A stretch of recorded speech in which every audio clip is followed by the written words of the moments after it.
week-end des 6 et 7 mars dernier à Rennes avait lieu le meeting national de nage Palme. On n'a pas nagé en eau trouble, mais on a accueilli en terre bretonne les nageurs de toute la France.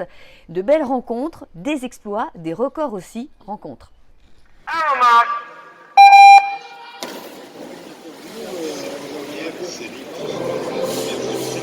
Karine Toremocha, vice-présidente de la commission interrégionale, c'est un nom à rallonge, de la natation avec palme. Exactement, comité interrégional de nage avec palme, donc de la région Bretagne-Pays de Loire. Autant de femmes que d'hommes pour cette discipline. Voilà, à peu près une bonne parité, effectivement, légèrement plus de femmes de mémoire. Donc c'est vraiment une discipline qui est bien représentée par la gente féminine. Ce meeting qui vient de se dérouler à Rennes, c'est l'antichambre des championnats de France. C'est quoi exactement? Qu'est-ce que ça représente dans le monde du sport?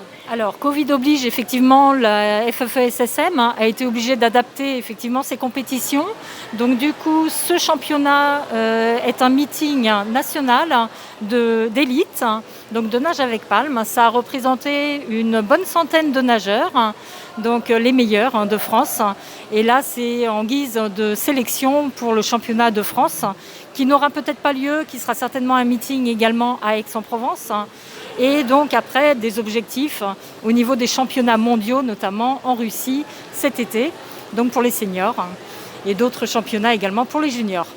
On en est où dans l'Ouest au niveau des nageurs? Parce que là, il y avait des nageurs d'un peu de partout, de toute la France, mais alors c'était combien de compétiteurs de l'Ouest? Alors, il y a deux pôles francs. Il y en a un qui se trouve donc à Aix-en-Provence et un deuxième qui se trouve à Rennes, ici.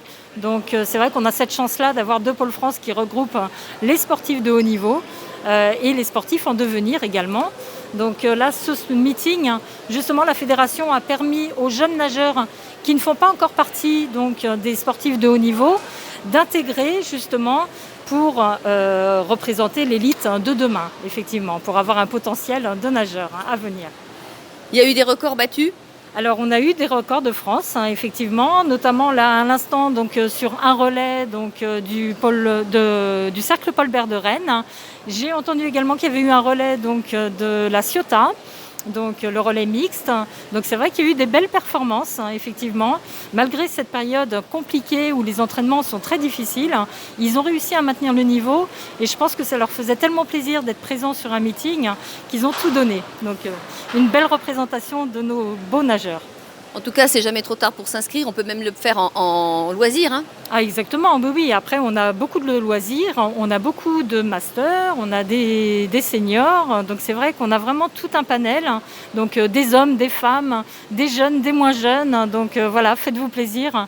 Et c'est vrai que la nage avec palme concerne voilà, les deux sexes, féminin, masculin. Donc, voilà, c'est vraiment une nage pour tout le monde. Merci, Karine. Merci. Et je peux en témoigner, j'en fais un peu aussi. Allez, à bientôt.